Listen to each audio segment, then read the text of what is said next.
चलो जी, good evening all of you. आगे क्लास को बढ़ाया जाए और एक बेहद भयंकर थ्योरेटिकल चैप्टर किया जाए और बस किसी तरीके से पूरा करो जल्दी, क्योंकि ये डी ब्लॉक है और डी ब्लॉक में हमें लिखते जाना होता है, समझाना कम होता है, लिखवाना ज़्यादा होता है। ठीक है, राइट, लिखना ज़्यादा होता है, समझना भी कम होता है, समझ ही लेना होता है आखिरकार कि ऐसा ऐसा ही हुआ होगा। उसमें डाउट पुटअप भी नहीं करने होते हैं ज़्यादा, क्योंकि वो जो है वो हम समझा भी नहीं सकते हैं वापस कि ये कैसे वाइट, कैसे पिंक, कैसे पर्पल बना होगा। तो इस तरीके के वाहियात क्वेश्चनों से बचें और बस इसे पूरा करें। हेडिंग बनाएं, formation of complex compounds.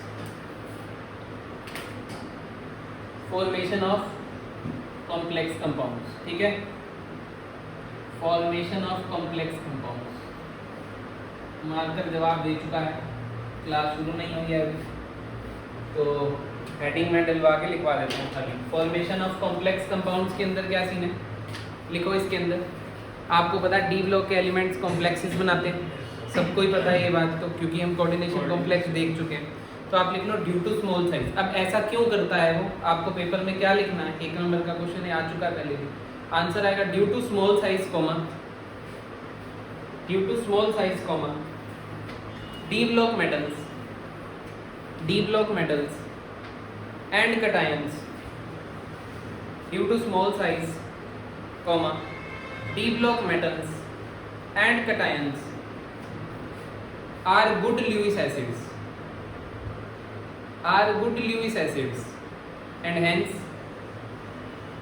hence accept lone pair from ligands, and hence accept lone pair from ligands, and hence accept lone pair from ligands। Example है इसका K4 FeCN whole 6 comma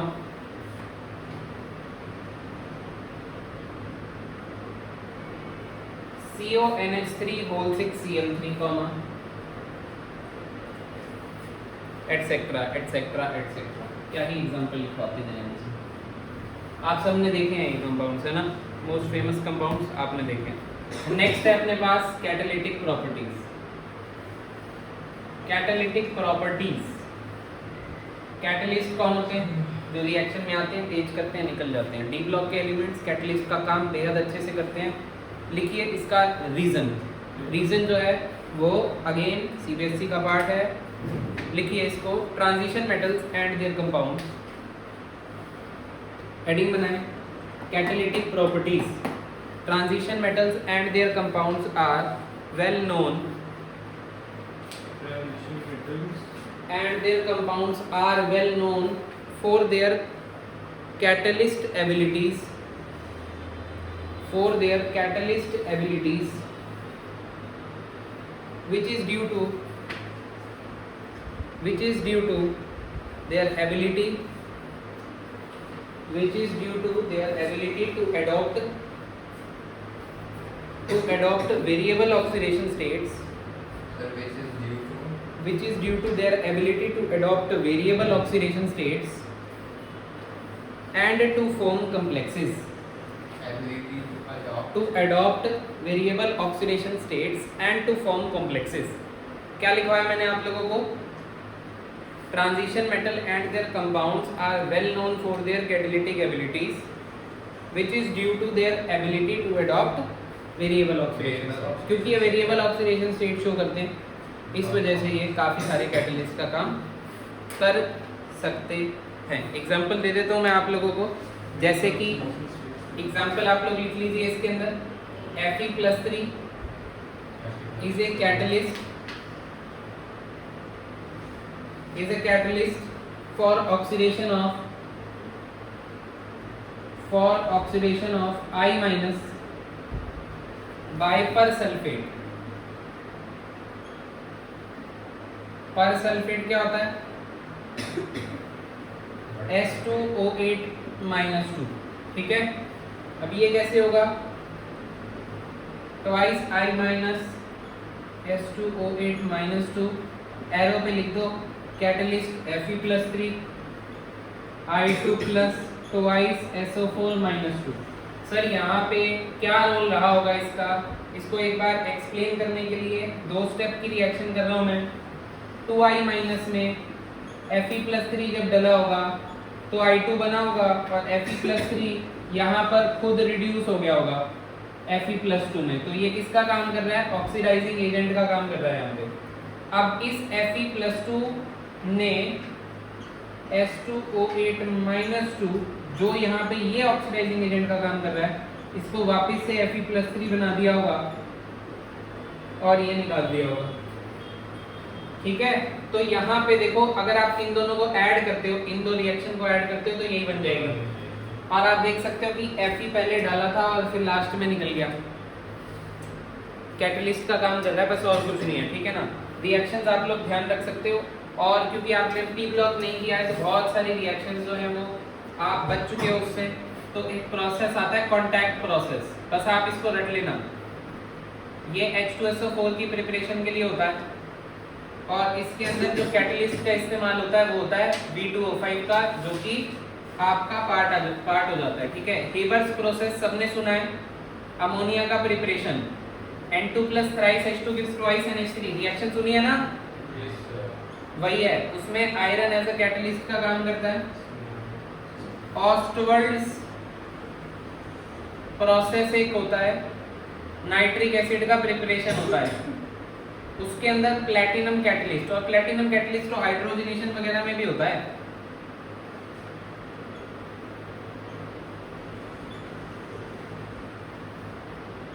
निकल, प्लैटिनम, पैलेडियम, याद है ना? H2Ni वाली reactions, H2Ni वाली reactions है ना, तो ये सब हो तो गए डी ब्लॉक के एलिमेंट्स जो कैटलिस्ट का काम कर रहे हैं बहुत सारी रिएक्शंस के अंदर। क्यों कर रहे हैं? क्योंकि वेरिएबल ऑक्सीडेशन स्टेट रख सकते हैं, तो ये इनकी प्रॉपर्टी बन गई। ठीक है,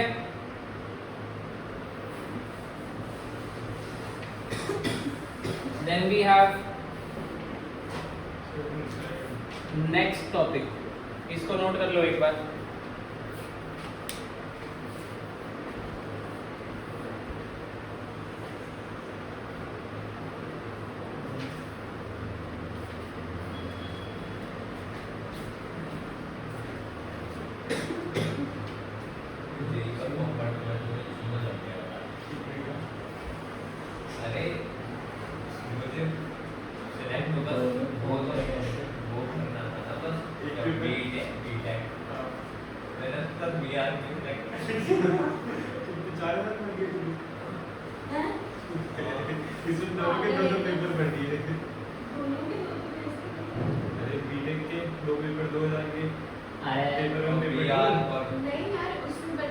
ऑप्शन होता है कि सिंगल या मैंने दोनों का भर रहा हूं। अरे नहीं, गवर्नमेंट फीस तो 1600 रुपए दोनों पेपर की। बहन लड़कियों की है, लड़कों की 800 रुपए लड़की होगी।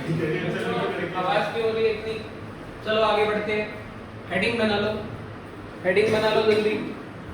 फॉर्मेशन ऑफ इंटरस्टिशियल कंपाउंड, ये जितनी भी हेडिंग है ये सब एनसीईआरटी का पार्ट है हमारा।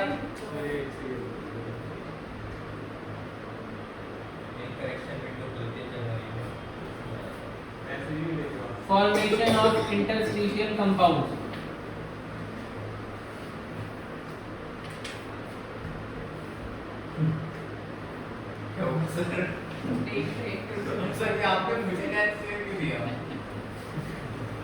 बच गया तू। फॉर्मेशन ऑफ इंटरस्टिशियल कंपाउंड्स, चलो ये हटाना पड़ेगा पहले, नहीं तो आप फिर इसी में रह जाओगे। क्या हो गया बच्चे? ऑयल्स आपके अनसैचुरेटेड हाइड्रोकार्बन्स, ठीक है, डबल बॉन्ड ट्रिपल बॉन्ड वाले। हटा दूं इसको?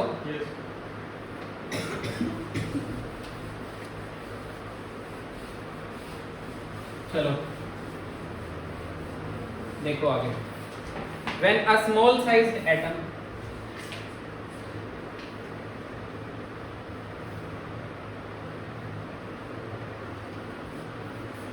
example hydrogen, nitrogen, boron and carbon etc.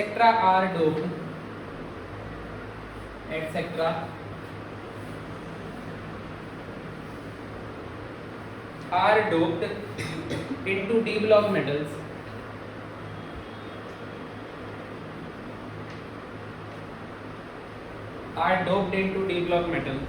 crystals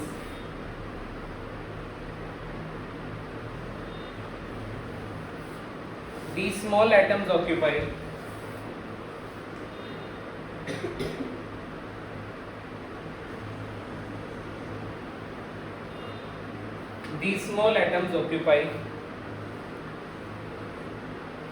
voids of metal crystal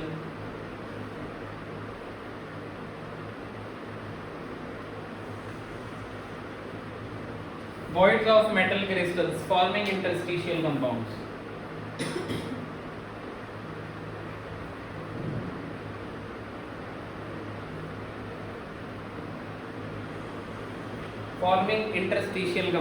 ठीक है,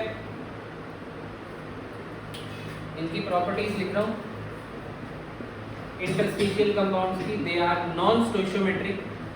सर वो फॉर्मिंग है ना, forming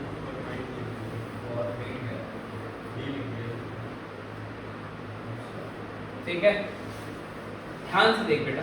they are non stoichiometric. Recording है, अभी रिकॉर्डिंग मेरे पास. They are non stoichiometric and neither typically covalent और आयनिक.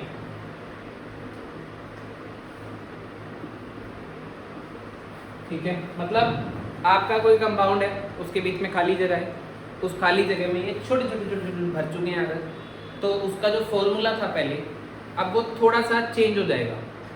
कुछ एलिमेंट ने अपनी जगह छोड़ दी और उनकी जगह पे कौन आ गए, ये आ गए, या फिर ये उनके स्पेसिस के बीच में अगर आ गए, तो इस टाइप के कंपाउंड्स को क्या कहेंगे, इंटरस्टिशियल कंपाउंड्स.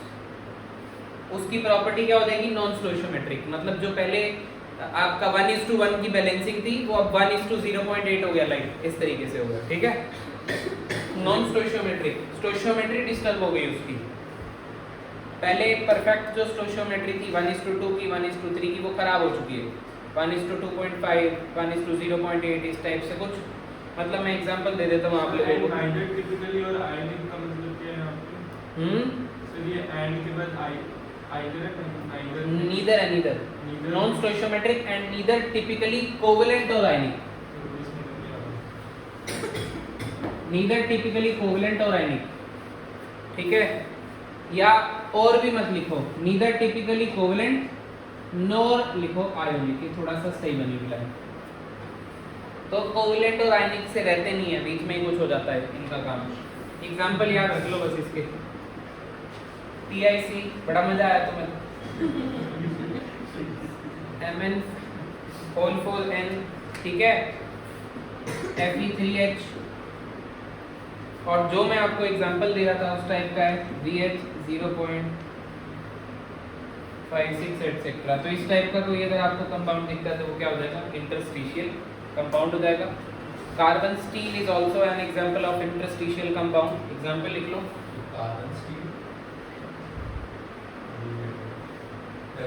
ठीक है, स्टील में जो है वो कार्बन इंड्यूस करा दिया होगा छोटे छोटे एलिमेंट, तो कार्बन स्टील बुला दिया होगा. Is also an example of interstitial compound. ये एग्जांपल है ऑफ इंटरस्टिशियल कंपाउंड.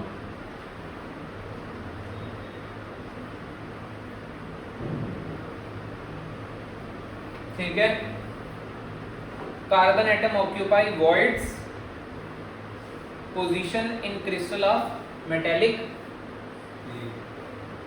आयरन. ठीक है, स्टील आपका आयरन से की कहानी एलॉय, तो उसके अंदर अगर उसके बीच में जो स्पेसेस अगर रह जाते हैं, उसमें अगर कार्बन फिट हो जाए, ठीक है, तो वो क्या बन जाएगा, कार्बन स्टील बन जाएगा.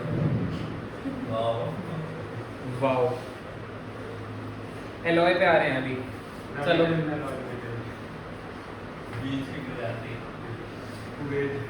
प्रॉपर्टीज लिख लो. हटा दो इसको.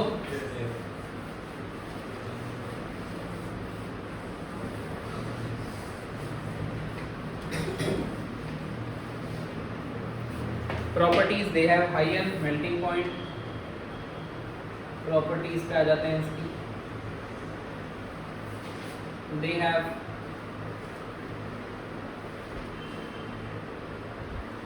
Higher melting point than that of pure metal,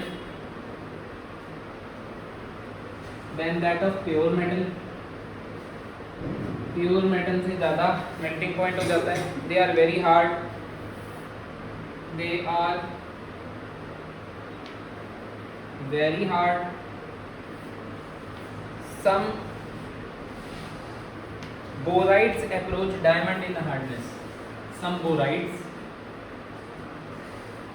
approach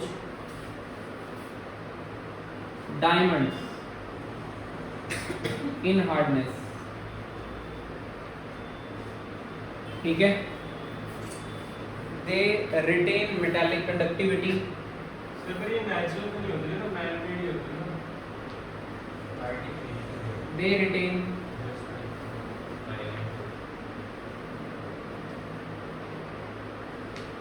metallic conductivity, they are chemically inert, रिएक्टिव नहीं होते।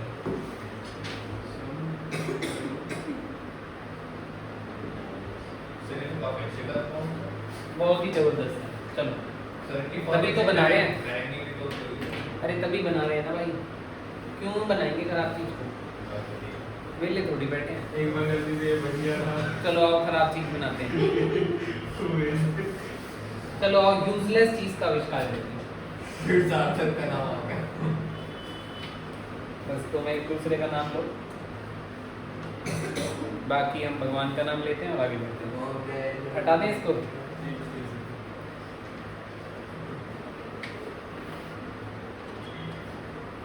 ऐसी बात है भाई, अच्छी पहली बनाई हुई आती है। पहली तो आती है।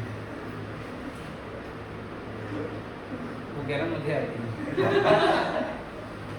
सिर्फ इसे सामने खड़ा करके मिलवाओ। नहीं करने, तुम यार क्लास चलने दोगे?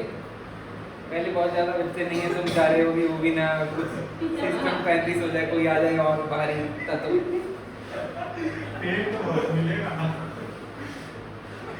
बजरंग दल वाले आपके पीछे खड़े होंगे, कोई गिरने नहीं देगा।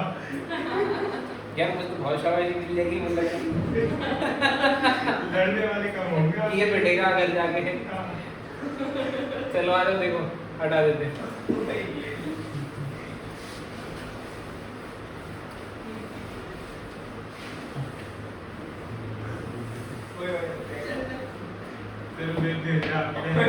एलॉय फॉर्मेशन, यार तुम मत करो ये सब, देखो मजाक थोड़ा सा ही अच्छा लगता, ज़्यादा भी अच्छा नहीं लगता। एलॉय फॉर्मेशन, साथ में हमारे पास आज टाइम भी आज थोड़ा सा कम है, मतलब फटाफट भाग रहे हैं आगे। एलॉय फॉर्मेशन देखो, alloy are found between metal atoms of similar size. ये एनसीईआरटी का पार्ट है, इसके बाद जितनी भी बातें बताऊंगा मैं वो सारी हमारे जो है वो नहीं, एक दो बस एग्जांपल ध्यान रख लेना एनसीईआरटी के लिए, और जितने भी एग्जांपल मैं बताऊंगा वो ऊपर आपने बस नॉलेज के लिए याद रखना है, ठीक है ना। एलॉय फॉर्मेशन किसके बीच में होती है? ये लाइन, ये क्वेश्चन आ चुका है कि ये जो है वो एलॉय फॉर्मेशन में क्यों पार्ट करते हैं और कौन से मेटल जो है वो एलॉय फॉर्मेशन में पार्ट करेंगे। तो इसका सिंपल सा आंसर है जिनके सिमिलर रेडियाई होंगे, जिनका सिमिलर एटॉमिक रेडियाई होगा। हाँ एग्जाम आइडिया, ये पेपर में आ चुका है बोर्ड के पेपर में। तो alloys are found between metal atoms of similar size.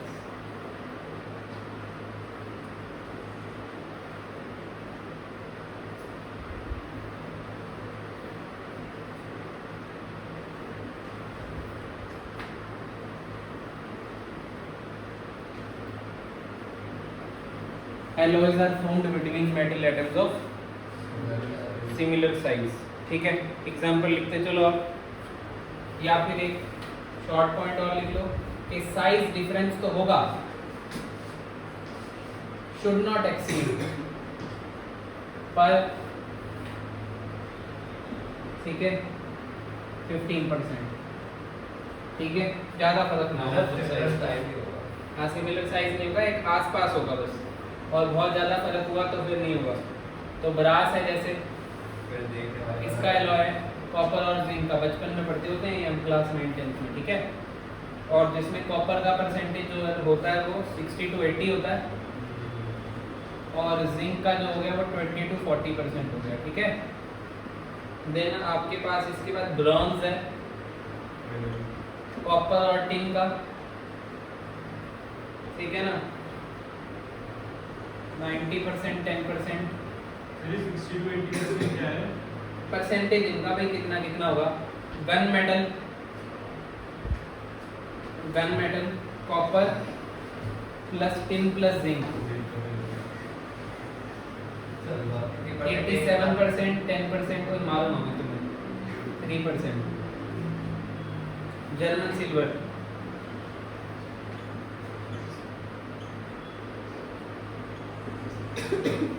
Copper zinc और निकल,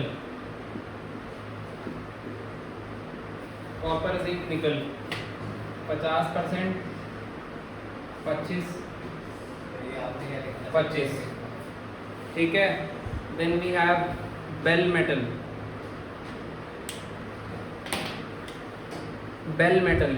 सही सेकंड में आपने कॉपर के साथ क्या मिलाया?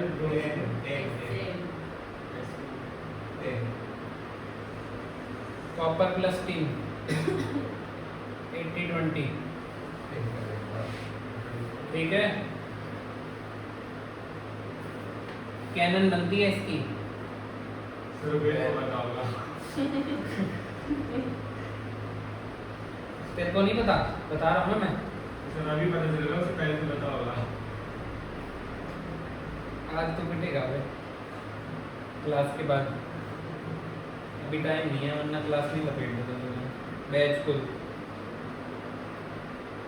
पहले पता नहीं क्या है इसकी, देख लेना ठीक है। कैनन बनती है, बस कैनन यूज़ करनी बंद हो गई है। चलो स्टेनलेस स्टील फॉर एग्जांपल डाल, जिसके बाद एल्युमिनियम को बात करो। Stainless steel iron plus chromium plus निकल, ये परसेंटेज वेरी करती रहती है, ठीक है। मतलब एक टिपिकल आता है 18/8 स्टेनलेस स्टील। तो बेस्ट क्वालिटी का बताओ। ठीक है, काफ़ी अच्छी क्वालिटी, 18% सर ये कैनन ऑफ क्या लिखा है? बिजपुर। पेज को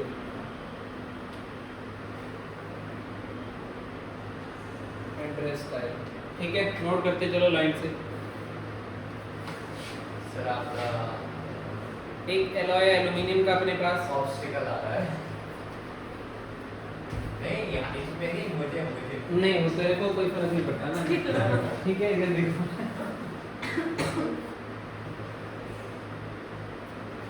स्टेनलेस स्टील से कुकर हाथ याद आ गया ऐसे। नहीं अभी नहीं,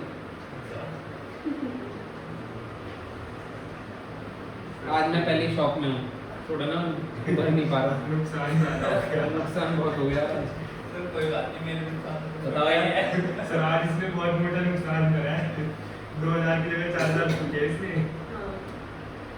इसने बीआर का भी पेपर भर दिया बीटेक के साथ। और वो भी बिहार का देना होगा इसमें, पर इसलिए हुआ है। नहीं इसे पता ही नहीं था इसने सर टिक उड़ने के लिए है। और वो भी सर 2 पेपर भर दिए इसने एक दिन में। बेटा यार वो कमाता नहीं है ना, उसमें दुख कम होता है। नहीं सर मुझे पता नहीं था, लेकिन फिर मैंने कल से पूरे संडे बोला कि करेक्शन विंडो में खुलती है अरे तो वो पैसे वापस नहीं होंगे। कोई बात नहीं, वो तो पत्थर रख रहा हूँ मैं घर पे, लेकिन अंकल को बताना पड़ेगा कहीं से, मेरे को लगता होगा जेई कहीं फॉर्म 4000 का भरा तो तूने। फिर आप जो सीवीटी में यार बहुत दुख हो रहा है तेरे लिए भी है। मेरे लिए क्या अपने लिए? सर ये फिक्स नहीं है इसमें। यार ये पागल बहुत बनाते हैं यार ये ऐपों वाले ना, जब एक लग चुका है तो दूसरे की तीली क्यों दे रहे हो भाई? पे विद दिस मोड यार। जबकि उनको भी उसमें कमीशन मिलती है जिसमें आपको 2000 का डिस्काउंट मिलता है, क्योंकि बैंक के साथ सेटिंग होती है इनकी। हाँ यार हद है यार, वैसे है ना, गलत कितना है। कैंसिल में क्या पैसे कट रहे हैं आपके? हाँ आधे नहीं, थोड़ा सा परसेंट नहीं वो तो फिर काफ़ी ज़्यादा काफी ज्यादा फास्ट की रेट है ना। मेरी टिकट पे 28,000 की हुई है। उसकी कैंसिलेशन का मतलब समझ रही है? 10% लग गए तो 2,500 पूरे हो जाएंगे पैसे।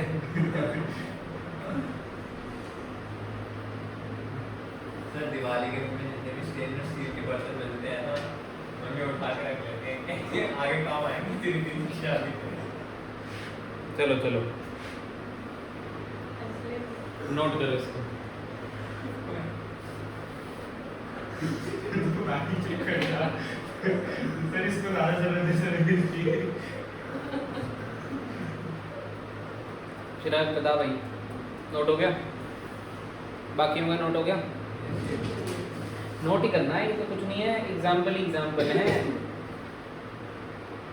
समझ में आ रहा है सर, हमने शुरू कहाँ से किया? ये एग्जाम्पल याद करने के लिए आप देखो, ये क्या है,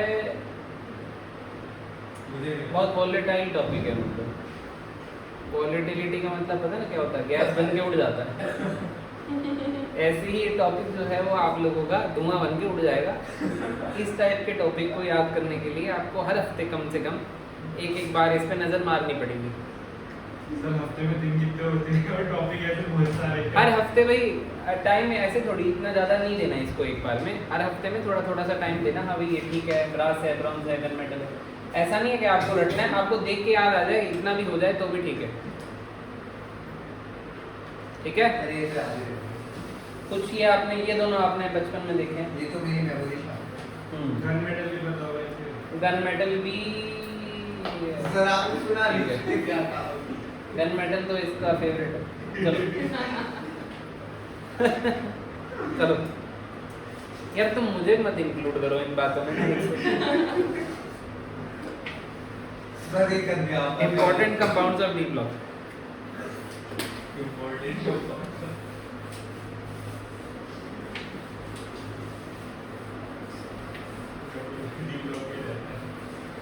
बेटा तुम्हारी इंग्लिश भी कमजोर लगती है मुझे। सर मैंने आपको आज सुबह अभी तक में 2 बार पकड़ लिया मेरा इंग्लिश के साथ। मेरी ठीक है, तो कुवैत की तो है ही, आपको पता है। हाँ भाई मुझसे सीख के रहते हैं। इंपॉर्टेंट कंपाउंड्स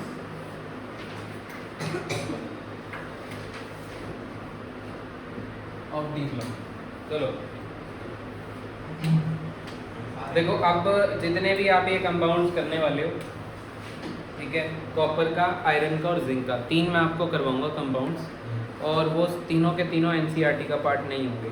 ठीक है, आपको सीबीएसई का जब आप पेपर देने जाओगे तो ये मत करके जाना, ये नहीं आते वहाँ पे। हम टॉपिक को पूरा अच्छे से कर रहे हैं, इसीलिए हम इसको भी पढ़ेंगे। ये भी पेपर में पूछा गया है, मेंस एडवांस के में और नीट के में, तो फिर इसीलिए हम इन टॉपिक्स को भी कर रहे हैं। ठीक है, तो पहला कंपाउंड हो जाता है फेरस सल्फेट। सर आपने आज फिर वही किया।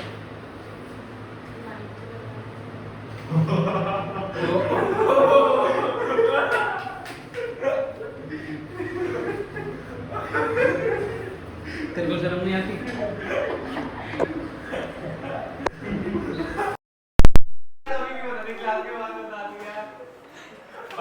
ये तो सारे कहानी आ गई होगी तुम्हारी इसमें।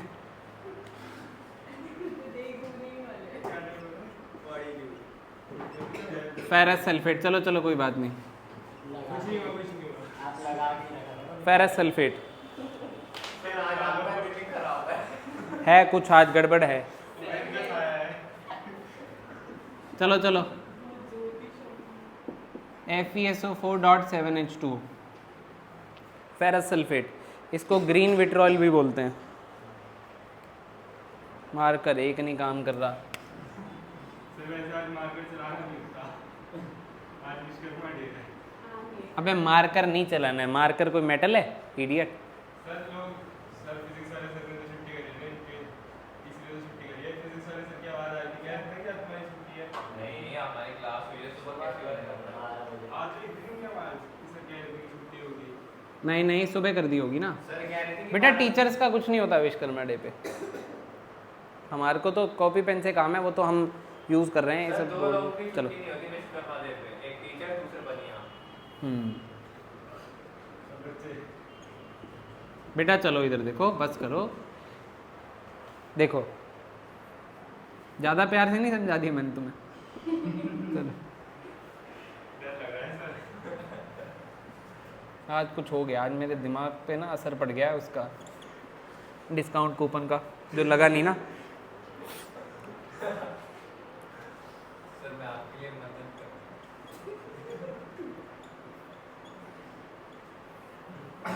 चलो देखो किसका प्रिपरेशन कर रहे हैं, FeSO4 का प्रिपरेशन कर रहे हैं, ठीक है। ग्रीन कलर का होता है, ग्रीन विट्रॉल इसको कहते हैं, और ये इस तरीके से इसकी प्रिपरेशन है। ये FeSO4 हमने H2SO4 से बना दिया। देन FeCO3 कार्बोनेट से भी हम इसको बना सकते हैं, H2SO4 एक्वस डाल के,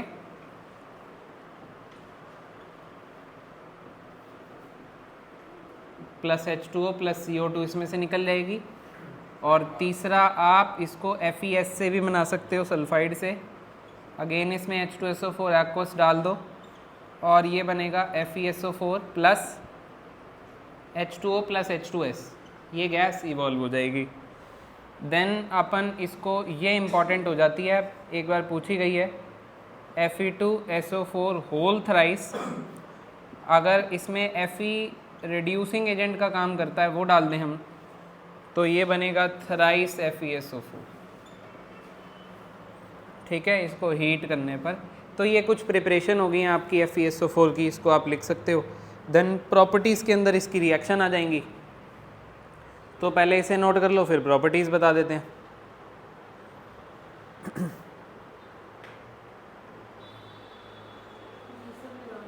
ये सब याद करना है, अगर आप कॉम्पिटिटिव एग्ज़ाम की तैयारी करना चाह रहे हो तो फिर ये सब आपको करना पड़ेगा, और नहीं तो CBSE का पार्ट नहीं है, मैं पहले आपको बता चुका हूँ अच्छे से, ठीक है।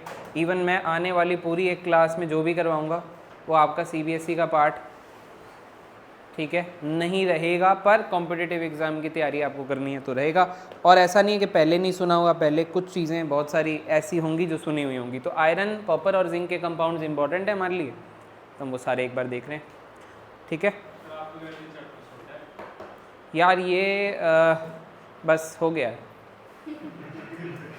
ठीक है, मैं ये इंक्लूड नहीं कर रहा था उसमें, चलो हटा दें इसको। असल में क्या था ना, इसको मैं ऑनलाइन में कराता तो छोटा लगता, फिर मैं बता देता कर लो हो गया। प्रॉपर्टीज़ क्या करें बेटा, ऐसी है हमारी ज़िंदगी ना। FeSO4 एक्वस प्लस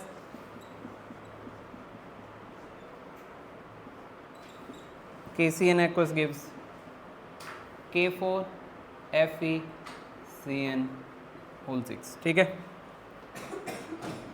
ये है पहली प्रॉपर्टी। दूसरी प्रॉपर्टी है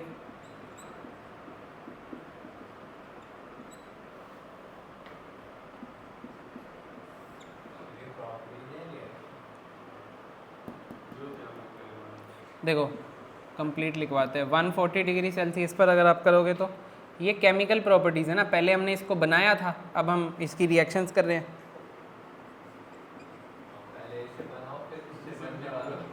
इससे क्या बनेगा, फिर यूजेस देखो इसके क्या हैं।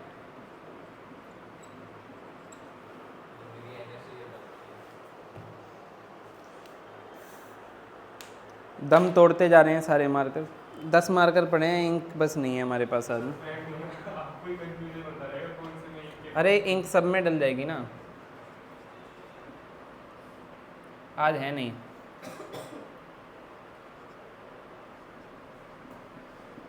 आज वो भी कह सकते हैं।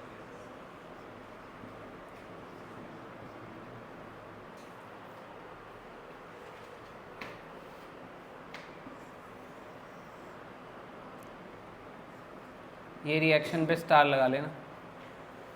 FeSO4 को हीट करोगे तो Fe2O3 मिलता है, ठीक है। और एक और इम्पॉर्टेंट, Fe2SO4 होल थ्राइस को अगर आप हीट करोगे तो ये मिलेगा आपको Fe2O3 प्लस SO3 मिलेगा। तो यहाँ पे अलग बात क्या है, अलग बात यह है कि अगर आपने FeSO4 को हीट किया तो दो गैसेस मिली हैं, SO2 और SO3, और Fe2SO4 होल थ्राइस को हीट किया है तो आपको SO3 गैस मिली है, SO2 नहीं मिली है। ये बात है, ठीक है। ये थर्ड है यूजेस आपने इसके यूजेस लिख लो, ठीक है। फॉर प्रिपरेशन ऑफ मोहर सॉल्ट, मोहर सॉल्ट हम लोग लैब में यूज़ करते हैं। तो FeSO4 डॉट अरे हाँ कुछ तो क्या था मैंने पता मैंने नहीं। पहला प्रैक्टिकल करके ही छोड़ दिया ठीक है। अच्छा हाँ सर, मेड द केमिस्ट्री की फाइल 280 में, हाँ 200 280 में मैंने तो दिलाई है मैंने फिर मैं सिंपल बनाई है।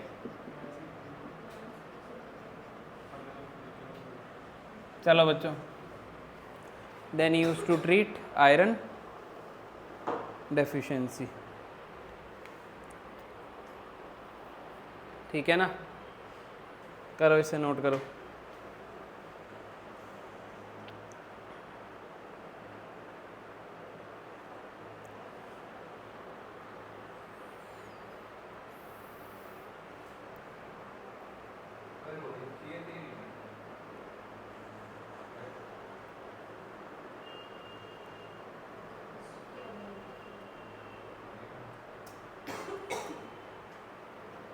ठीक है भाई, तो यूजेस हो गए और ये प्रॉपर्टीज़ हो गई कुछ, दो एक रिएक्शंस।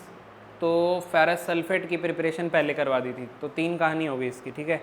ऐसे ही आपको सेम टू सेम कहानियाँ बनानी पड़ेंगी कॉपर सल्फेट के बारे में।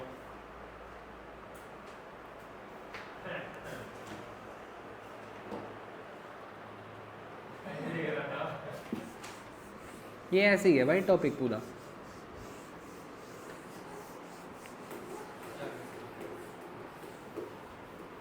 ठीक है, सर ये जो लिस्ट लगी है ये Biggest है। नाम होती है। क्या हो गया? घर जाके मारता है प्रेजेंट लगती होगा। जिनका काम पूरा है या नहीं है पूरा।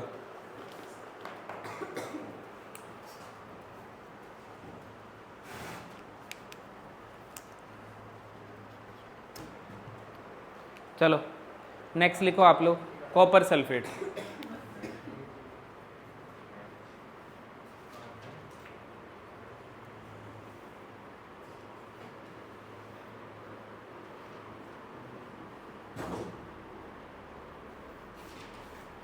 कॉपर सल्फेट CuSO4.5H2O,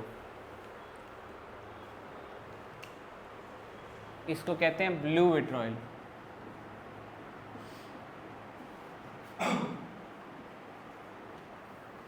ठीक है, देन इसकी करेंगे प्रिपरेशन, 2-3 कर लो प्रिपरेशन इसकी। तो पहली जो प्रिपरेशन हो जाएगी कॉपर के ऑक्साइड से हो जाएगी, CuO। ब्लू विट्रो जिसका कॉमन नहीं है ठीक है, CuSO4 प्लस H2O, ठीक है। ये CuSO4 आपका बन गया। देन कॉपर से बना लो खाली, वो भी H2SO4 से बना रहे थे, ये भी आप देख सकते हो। ऑक्सीडाइजिंग एजेंट इसमें ऐड कर दिया और ये बनाएगा, ठीक है, प्लस H2O। ये डाइल्यूट डाल देना इस बार, कोई दिक्कत नहीं है इसमें। और copper plus concentrated and hot अगर डाला, हॉट एंड कॉन्सेंट्रेटेड डाला, क्या H2SO4, तो ये CuSO4 बनेगा। सर अब आप ही कर रहे हैं।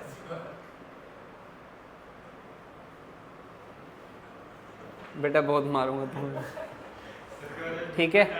H2SO4 टाइम नहीं है। चलो प्रॉपर्टीज़ करेंगे इसकी। एनहाइड्रस CuSO4 का कलर वाइट होता है। एनहाइड्रस CuSO4 का कलर होता है क्या? वाइट। हाइड्रेटेड CuSO4 का, हाइड्रेटेड CuSO4 का, CuSO4.5H2 का ब्लू क्रिस्टल होते हैं इसके। सर वो नीला हुआ था। हाँ सुना था मैंने। सर उसमें तो अलग पर्पस से नीला हो जाता। ऐसे पर्पस भी बदल जाते हैं मेरे साथ। ये पर्पस बदलो मत जीवन में अपने। CuSO4 में बेस डालो, अगर इसकी बेस के साथ रिएक्शन करा दी तो क्या होगा? सॉल्ट बनाएगा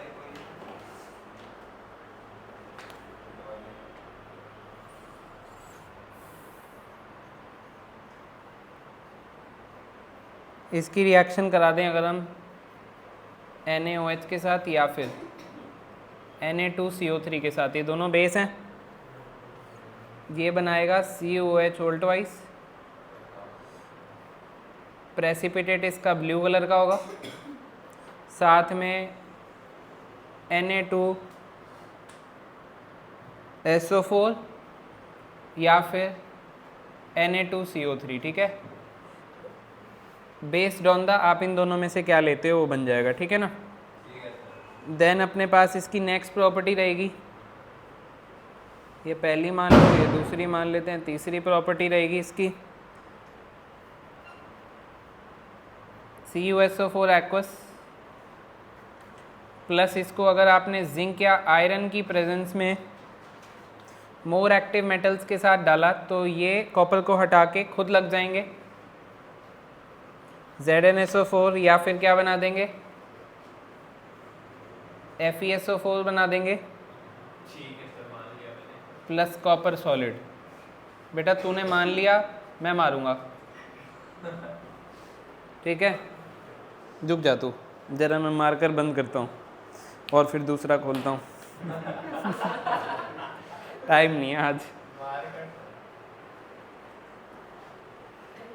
नोट करते जाओ, नोट करते जाओ, जल्दी करो। सर रुक तो जाओ, नोट करने का टाइम दे ही नहीं रहे हो। हाँ नोट कर लो, कर लो, सर भी उम्मीद नहीं निकला, हमें तो बहुत पैसे लगी। सही कह रहे हो। प्रॉपर्टीज करें इसकी।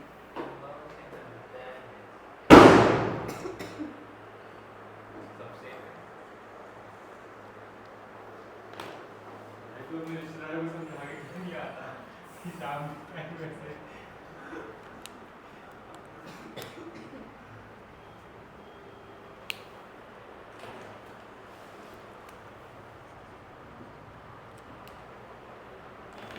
डेड एंड आ चुका है इनका। सारे मार्कर साथ छोड़कर समाप्ति की घोषणा। इसमें इंक बनने लगा ना तो 2 डब्बी तो खाली हो जाएंगी। सर पानी डाल दो। बेटा ऐसे कैसे, इतना दिमाग लाते कहाँ से? सर रुक जाओ, रुक जाओ। सर रुक जाओ। दिमाग तो तुम बहुत लगा रहे थे अभी, अब रुक जाओ, रुक जाओ। और सबसे ज़्यादा दिमाग आज लगाया इसने, इतना लेट बता के। सर एक लिस्ट में बताया तो हमने तो वो भी नहीं देखा। बेटा तुमसे उम्मीद भी नहीं ना कोई। सर कॉल वाल आते तो हम ही बताते हैं जब इसमें चार्जिंग खत्म होती है तो। वो इधर से दिखता नहीं है। सर क्या हो प्रियंका आपको ये बता देती है एंड टाइम पे इस तरह आपकी रिकॉर्डिंग चालू होती है। आप ये लोग भी मार देते। अगर ये लास्ट में बताती ना, बहुत पिटाई लगती इसकी। चलो देखो नेक्स्ट, देखो बेटा CuSO4 एक्वस अगर ये Ki के साथ रिएक्ट करेगा तो I पे माइनस है तो I का माइनस ऑक्सीडाइज हो जाएगा, यानी कि यहाँ पे ऑक्सीडाइजिंग एजेंट का काम करेगा। और आपको कल की क्लास में मैं बता चुका हूँ कि CuI का वाइट प्रेसिपिटेट होता है, इससे पहले क्लास में बात हो चुकी है ये। और I2 यहाँ से रिलीज़ हो जाएगा। आपको याद है मैंने आपको बताया था CuI2 कुछ नहीं होता, खाली CuI होता है, ऐसा कुछ। तो CuSO4 एक्वस के रिएक्शन कराते हैं KSCN के साथ, तो ये बन जाएगी CuSCN और इसका आ जाएगा प्रेसिपिटेट कौन से कलर का, वाइट, प्लस साथ में निकल जाएगा K2SO4, ठीक है। देन अपने पास इसको हीट करेंगे, CuSO4 को हीट करेंगे, अभी हम गरम कर देंगे अभी हम इसको। हाँ CuSO4.5H2O को हम क्या कर देंगे, गर्म कर देंगे, हीट कर देंगे, 100 डिग्री सेल्सियस पे हीट कर देंगे यार। तो ये बनेगा CuSO4.H2O। इसको हम 250 डिग्री सेल्सियस पर हीट कर देंगे यार, ये बनेगा CuSO4 सॉलिड। और फिर से हीट कर देंगे, सर इससे ज़्यादा टेम्परेचर पे CuO plus SO2 plus O2 बनेगा इन दिस। ठीक है, इसके साथ 4 H2 कनेक्टेड होते हैं और एक हवा में होता है, इस तरीके से इसका स्ट्रक्चर होता है। छोड़ो, रहने दो। हमारे भी सर हवा में जा रहे हैं। यूजेस कर लो इसके लास्ट। सर बस समझा है। सर मोनोटाइप ले। Making of Fehling solution, copper होता है ना उसमें, फेलिंग यूज़ किया एल्डिहाइड कीटोन में। यस सर किया है।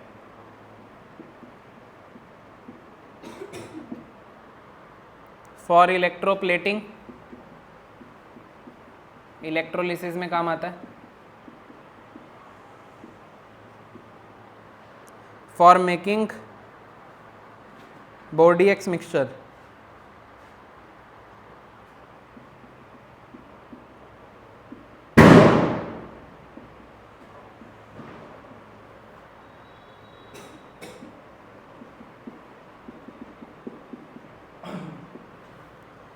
a fungicide in agriculture।